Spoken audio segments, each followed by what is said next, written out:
중국의 올해 3분기 경제 성장률이 국경절 연휴 등에 힘입어 되살아난 소비의 영향으로 전년 대비 4.9%를 기록하면서 비교적 선방을 했습니다. 그러나 지속적으로 훈풍을 타기는 어려울 것이고 오히려 이 글로벌 정세 등의 영향으로 역풍을 맞을 가능성이 높다. 이런 분석이 제기됐습니다.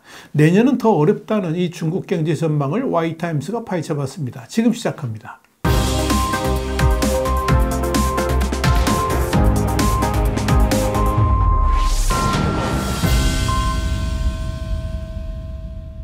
미국의 월스트리트저널은 현지 시간으로 19일 중국의 3분기 경제 성장률이 예상보다 높게 나타났지만 전 분기와 대비했을 때 오히려 감소했다라고 지적했습니다. 부동산은 여전히 주요 리스크로 남아있으며 주택 판매량이 감소하고 개발업체 흥다그룹과 미국 위안이 막대한 부채로 어려움을 겪고 있다 그러면서 소비자 신뢰는 취약하고 이스라엘과 하마스 간의 전쟁으로 인해서 글로벌 배경도 중국 경제 전망을 어둡게 만드는 요인이다 이렇게 언급했습니다. 뿐만 아니라 월스트리트저널은 장기적으로 중국은 미국 주도의 서방과의 냉랭한 관계 그리고 인구 통계 악화 부동산 중심의 투자에서 벗어나 소비와 첨단 제조업 중심의 성장으로 경제 방향을 전환해야 하는 등 여러 가지 어려운 역풍에 직면해 있다 그러면서 경제학자들은 중국이 이런 도전과 씨름하면서 앞으로 몇 년 동안 성장이 둔화될 것으로 예상하고 있다 이렇게 분석했습니다.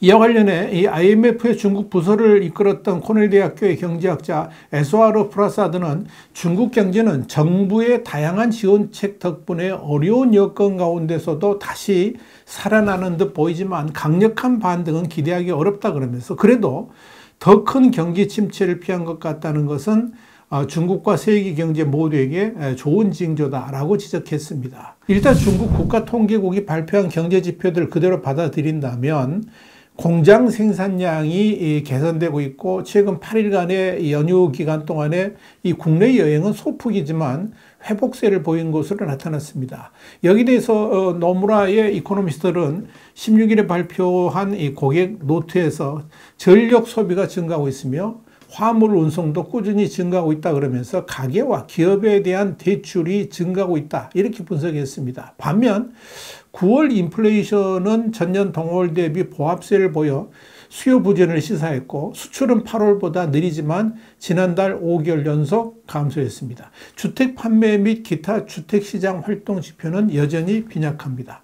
18일 발표한 데이터에 따르면 올해 첫 9개월 동안의 주택 판매는 전년 동기 대비 3.2% 감소했는데 1월부터 8월까지의 1.5% 감소보다 폭이 더 컸습니다. 이런 추세에 대해서 런던의 경제 컨설팅 회사인 글로벌 데이터의 아시아 연구 책임자인 로리 그린은 경제 데이터가 긍정적 시그널을 보이기 시작했지만 그렇다고 성장률이 크게 회복될 것으로 기대하지는 않는다라고 말했습니다. 또한 노무라의 수석 중국 이코노미스트인 팅 루는 연말이나 2024년 초에 다시 성장이 둔화될 위험이 있다라고 말했습니다. 팅 루의 지적대로 중국 경제에 있어서 진짜 문제는 내년 이후가 더 어렵다는 점입니다. 월스트리트저널은 중국 경제를 다룬 다른 기사에서 중국 경제가 최악의 부진에서 벗어나고 있는 것 같은 경향을 보이고 있기는 하지만 장기적인 전망은 아직도 어둡다라고 진단했습니다. 오랫동안 중국의 성장을 이끌었던 부동산 시장이 장기적인 침체에 빠지면서 중국 경제는 저성장 기조로 전환하고 있다 하는 겁니다. 이런 월스트리트저널의 전망은 글로벌 경제학자들의 예측을 반영한 것으로 중국 경제의 진짜 위기는 올해가 아니라 내년부터 본격화될 것이고 경제 성장률의 추락도 내년에 우리 눈에 보이게 될 것이다 하는 것이 대체적인 전망입니다. 실제로 IMF는 내년 중국 성장률 전망치를 4.5%에서 4.2%로 낮췄습니다. IMF는 최근 경제 전망 보고서에서 2027년 중국 성장률이 3.7%로 떨어질 것이다 이렇게 예상을 했는데 이는 지난 10월 보고서에서 예측했던 4.6%보다 낮아진 수치입니다. 영국의 본사를 둔 옥스퍼드 이코노믹스도 지난주 향후 5년간의 중국 경제 성장률 전망치를 정전의 4.5%에서 4% 정도로 하향 조정했습니다. 더 비관적인 곳은 모건 스탠리인데요. 지난달 보고서에서 중국의 성장률이 향후 몇 년 동안에 둔화되어서 2030년에는 3%로 떨어질 것이다, 이렇게 예상을 했습니다. 워싱턴의 보수적 싱크탱크인 미국 기업연구소의 선임 연구원인 네리 가이수는 투자자들은 단기적인 것이 아니라 장기적인 것에 걱정해야 된다고 말했습니다. 빠르게 악화되는 성장 궤적은 시진핑 주석의 오랜 정치적 목표 중 하나인 중국 경제가 전체 규모에서 미국을 능가하는 것에 영향을 미치고 있습니다. 많은 경제학자들에게 중국 경제가 미국을 추월할 수 있을지는 여부가 아니라 시기의 문제였습니다. 코로나19 팬데믹을 억제하기 위한 중국의 강경책 때문에 이 중국 경제가 반등할 수 있었던 2021년까지만 해도 많은 경제학자들은 중국이 미국을 추월할 수 있는 시기를 앞당기고 있었습니다. 그러나 지금은 다릅니다. 이젠 중국 경제가 미국을 앞지를 것으로 생각하는 전문가들은 거의 없습니다. 심지어 이번 세기에는 꿈도 꾸지 못할 것이다, 이런 극단적인 전망까지 나옵니다. 경제학자들은 그 원인으로 시진핑 주석의 코로나19 제로 정책의 장기화, 미국과의 지정학적 긴장 고조, 중국 정책 위반자들의 일부 구조적 불균형 해결 지연 등 다양한 요인을 지적하고 있습니다. 하지만 가장 큰 요인 중 하나는 수십 년 동안 성장을 견인해온 이 부동산 부문의 부진이 심화되고 있다는 점입니다. 경제학자들은 이 부동산 부문이 한때 이 국내 총생산의 약 4분의 1을 차지했다라고 추정했죠.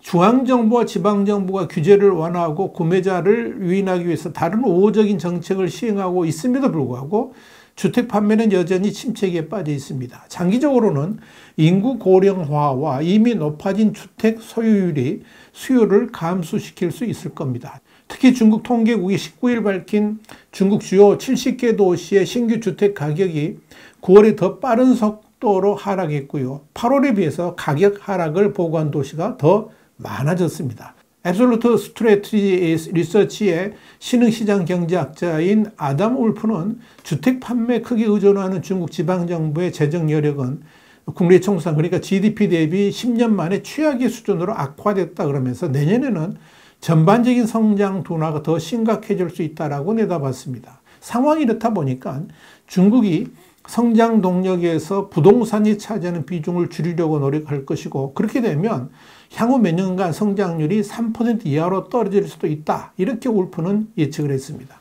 경제학자들 사이에서 중국의 전망을 어둡게 만드는 또 다른 중요한 요인은 엄격한 코로나19 봉쇄로 인한 잔여 영향이라는 공감대가 형성되고 있습니다. 일부에서는 중국 경제가 팬데믹 이전 수준의 활동으로 돌아갈 수 있을지 의문을 제기하기 시작했습니다. 옥스퍼드 이코노믹스의 수석 이코노미스트인 루이스 루는 다양한 지표에 따르면 중국의 투자와 산업 생산량을 포함한 경제 활동은 팬데믹 이전 추세보다 5% 정도 낮은 수준에서 안정화되었다 그러면서 이 모든 것은 소비와 투자 패턴의 구조적 변화로 인해서 경제 예상보다 더 큰 영구적인 생산량 손실이 발생할 수 있음을 시사한다라고 지적했습니다.